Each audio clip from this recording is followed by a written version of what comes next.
ओम नमो नारायण. मित्रांनो, आपलं शिवधाम सरकार ह्यामध्ये महाराष्ट्र नाशिक येथे आपलं स्वागत आहे. आज मी आपल्याला पितृदोषाबद्दल थोडक्यात माहिती देतो. पितृदोष म्हणजे काय? सर्वात आधी आपल्याला ह्या गोष्टी समजून घेणं जरुरी आहे की पितृदोष म्हणजे काय.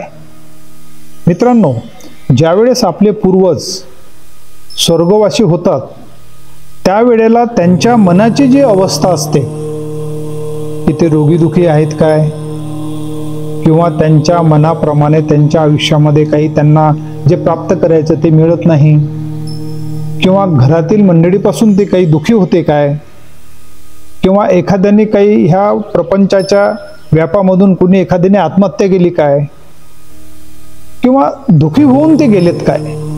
म्हणजे एखाद्याने नुसतं आता बंगला बनवायचा आणि थोडंसं काम बाकी असतानाच त्यांचा देहांत होऊन जातो. तर अशा सर्व गोष्टीमुळं मित्रांनो, त्या आपल्या पूर्वजांचं जे काही त्यांचा आत्मा असतो तो जरी परमात्म्यामध्ये विलीन झालेला आहे तरी तो आपल्या घराच्या आसपास तो नेहमी सदैव तिथं असतो. मित्रांनो, एक तुम्हाला मी उदाहरण देतोय.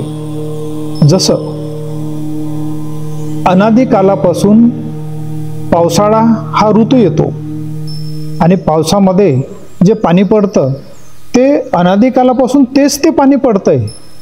तुम्ही ह्या भ्रमामध्ये राहू नका की नवीन काही पाणी असेल आणि ते नवीन पाणी पडतंय. पाणी पृथ्वी तलावर पडल्यानंतर नदी नाल्याच्या द्वारे किंवा बाष्पीभवनाद्वारे ते समुद्रामध्येच पाणी जातं आणि तेच ते पाणी आपल्याला मिळतंय. आणि आयुर्वेदिक शास्त्राने तर असं सांगितलेलं आहे की ह्या पृथ्वी तलावर आपण कुठलीही गोष्ट पूर्णपणे नष्ट करू शकत नाही. उदाहरणार्थ पाण्याचंच एक उदाहरण देतो तुम्हाला की आपल्याला असं वाटतं की पाणी हे जमिनीमध्ये जात आहे, वाफ होऊन चालली, म्हणजे पाणी वेस्ट होऊन राहिलं. एक थेंबही पाणी तुम्ही नष्ट करू शकत नाही, कारण की हे पंचमहाभूताचं चक्र आहे. असंच एखादा जो काही पुरुष आहे ह्या आपल्या वैदिक धर्मामध्ये, सनातन धर्मामध्ये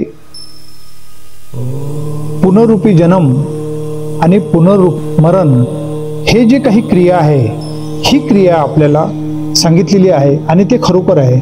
जसं तेच ते पाणी पावसाच्या रूपामध्ये जमिनीवर येतं, पृथ्वी तलावर पडतं, तशाच पद्धतीनं आपले जे आहे, जे आत्मे आहेत, जे आपल्या पूर्वज आहेत, ते त्या सायकलमध्ये आणखी आपल्या परिवारामध्ये येतात. एक अशी आपण नेहमी म्हणतोय की एखादी समजा एखादा बाळ जन्माला आलं तर आपण समजतो की ठीक आहे, हा आहे ना त्याच्या पणजोब्यासारखा होता, हा त्याच्या आज्यासारखा होत आहे. तर मित्रांनो, हे जे काही आहे हे सर्व पंचमहाभूताचे चक्र आहे. तर पितृदोष लागल्यानंतर म्हणजे ज्यावेळेस आपल्या पितरांचा, पूर्वजांचा ज्यावेळेस मृत्यू होतो त्यावेळेस त्याला काय दुःख असेल, त्याचं दुःख जे आहे त्यावेळेस म्हणजे तो रोगी होऊन गेलाय की त्यावेळेस त्याचा काय विचार होता. तर तो नेहमी आपल्या परिवारामध्ये येऊन आपल्यासोबत, आपल्या आभामंडलासोबत त्याचं कार्य नेहमी चालू असतं. आपण जर काही असं म्हणजे पाप कर्म केलीत आणि तर ह्यामध्ये जर घरामध्ये उदाहरणार्थ नेहमी कितीही चांगलं राहण्याचा प्रयत्न करा, पती पत्नींचे फार काड्याकाचे भांडणं होतात, किंवा मुलांचं बघा कितीही मोठं शिक्षण घेऊन जे आहे त्यांच्या अडचणी राहतातच, किंवा चांगली नोकरी लागली, मिळत नाही, लोन काढलं, व्यापार करण्याचा प्रयत्न केला, परंतु त्या व्यापारामध्येही आपल्याला जे आहे त्याच्यामध्ये काही असं म्हणजे त्याच्यामध्ये सक्सेस मिळालं नाही, किंवा आपल्या मुलांचं जे आहे लग्न होत नाही, किंवा घरामध्ये गेल्याच एकूण एकाच्या सर्वांचे भांडणं सुरू होतात. तर हे सर्व काही जे आहे ना मित्रांनो, हे सर्व पितृदोषाची लक्षणं आहेत. तर पित्रांना आपण प्रत्येक वर्षामधनं एक वेळा नवीन तर आपण ठीक आहे वर्ष श्राद्ध करतो, पहिलं पुण्यस्मरण, दुसरं पुण्यस्मरण, तिसरं पुण्यस्मरण. परंतु मित्रांनो, त्यांना 3-4 वर्षानंतर काय होईना, 5 वर्षानंतर एक वेळ का होईना, परंतु ज्यांची नावं आठवतात आपल्याला पंजोबापर्यंत त्यांचं कमीत कमी स्मरण करत जा. निश्चितच तुमच्या आत्म्याला त्यापासून शांती मिळतं व तुमचं जे काही आभामंडल आहे जे मॅग्नेटिक फील्ड आहे ते चार्ज होतं आणि सर्व कामं तुमची सक्सेस होतात.